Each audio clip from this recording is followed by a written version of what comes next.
The 18th Vintage Sports Car Festival at Lime Rock Park, Connecticut. All photos taken on September 4th, 2000.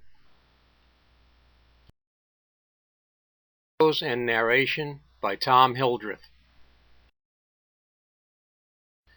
This is a Bentley from the 1920s. I'm not sure of the exact year of manufacture.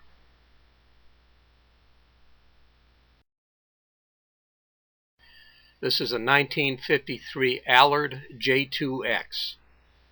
The Allards were one of those marques that were basically British cars, the chassis and body, that found fame when coupled with an American V8, such as a Cadillac or a Mercury.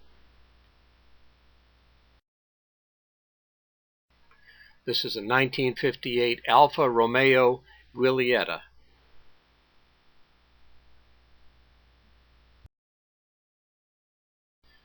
And here's a 1958 Allard GT.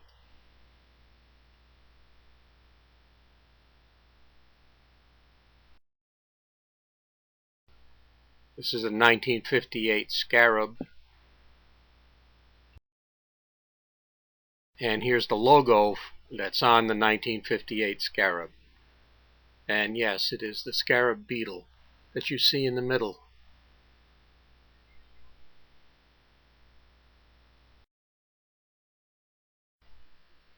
This is a 1959 Elva Courier. These are neat-looking cars powered by four-cylinder engines of relatively small displacement. Here's another Elva Courier.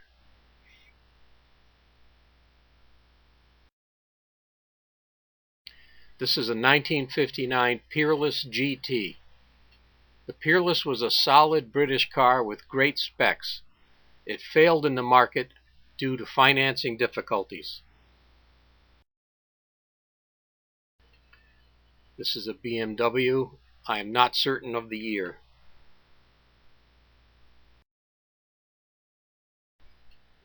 A 1962 Jaguar XKE on the downhill at Lime Rock.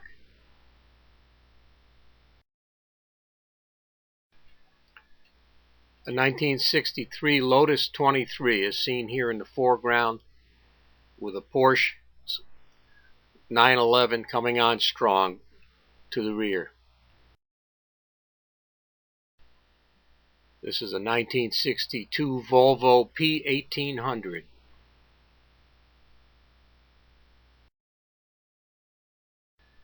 A 1963 Elva Mark 75.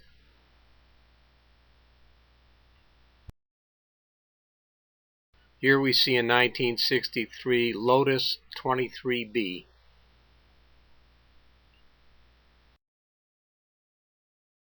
Here's a 1962 Lotus 23B.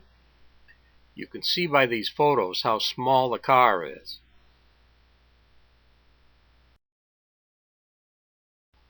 A 1965 Lotus 23B with a Porsche behind it. This is a 1965 Mini Cooper S. Introduced in 1965, the Lola T70, normally powered by large American V8 engines, was in my eyes the best looking of all sports cars. This is a 1966 Porsche 910, another great looking sports view of the 1966 Porsche 910.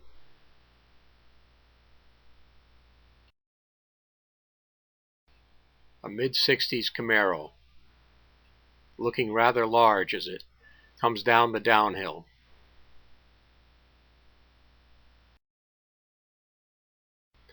Here's a panned shot of a 1966 Shelby GT350 Mustang.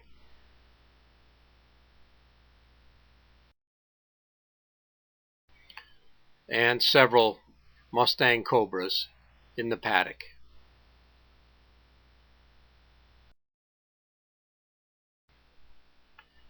Seen in the infield, this is a 1958 Fiat 850. In 1969, the engine was enlarged to a 903 cc, and its 4 cylinders put out around 60 horsepower. Here we have a 1968 Porsche 911T.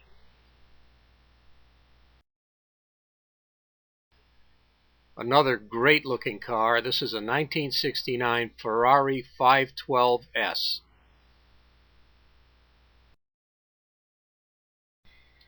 A 1969 Porsche 911 RSR.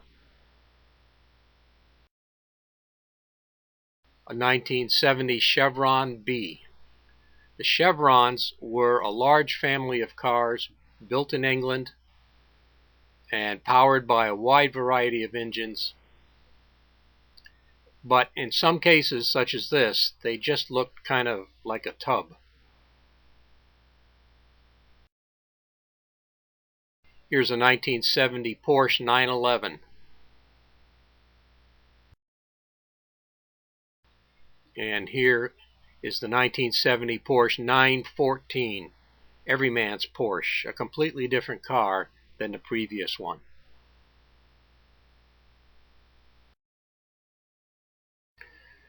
A 1972 Chevron B23. Again, a chunky looking car, but they performed very well.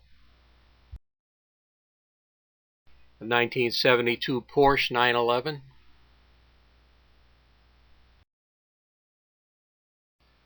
And another 1972 Porsche 911.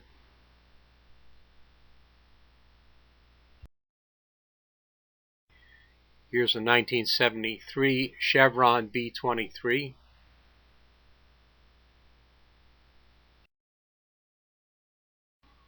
And a 1973 Porsche 911. Note the size of the tires on the back of this car.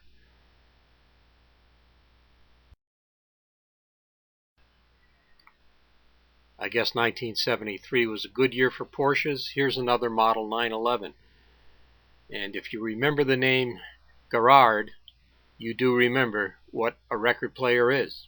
And if you're into vinyl, you'll know that was a fine name in its day. Here we have a 1974 Legrand Mark 25, a car with a rather unique shape. Here's a 1974 Porsche 911 coming down the hill. And yet another 1974 Porsche 911. If you're at a sports car race, you are going to see Porsches of all variants. And here's another one, a 1974 Porsche 911. And another 1974 Porsche 911 from Zatz Racing.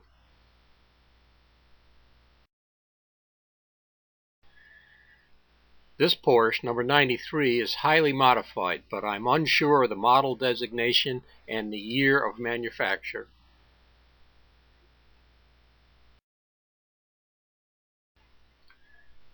This is a 1974 Porsche 911 from Zatz Racing.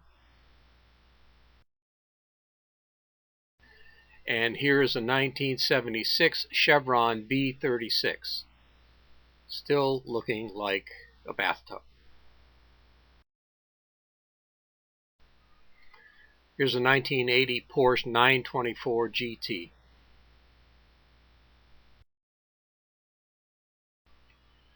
And here we have a 1983 Buick Regal. That's right, folks, Detroit iron on a sports car track. This is a 1983 TVR 280i powered by a Ford engine.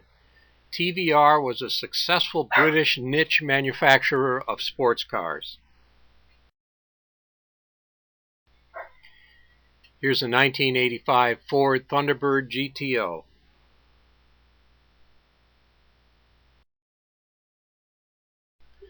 And here we have a Mazda 1985 Mazda Argo JM16 GTP car. And here's a 1985 Mazda Argo JM19C.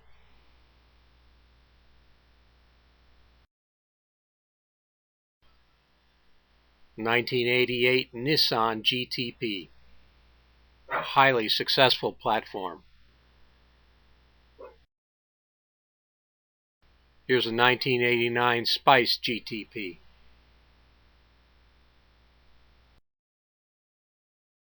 A 1991 Spice GTP.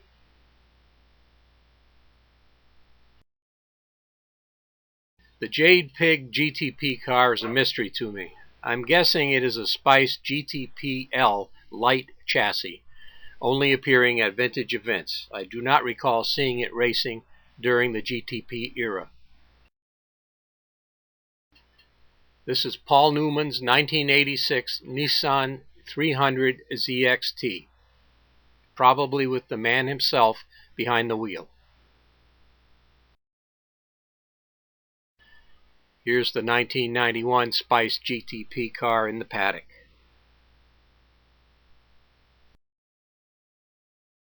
This is a 1996 Porsche 911 RSR.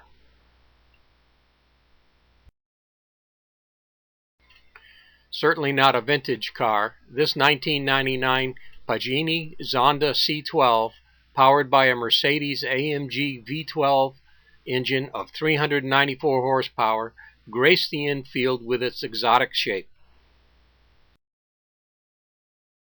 Here's another view of the striking Pagani Zonda C12.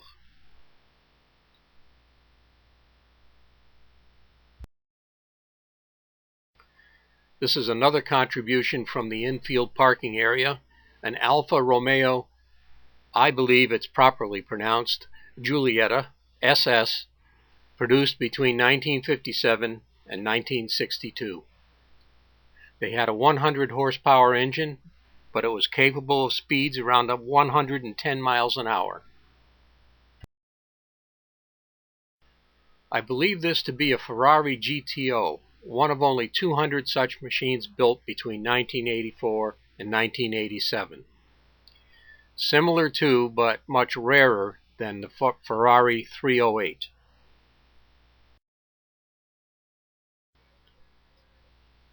And this is the end.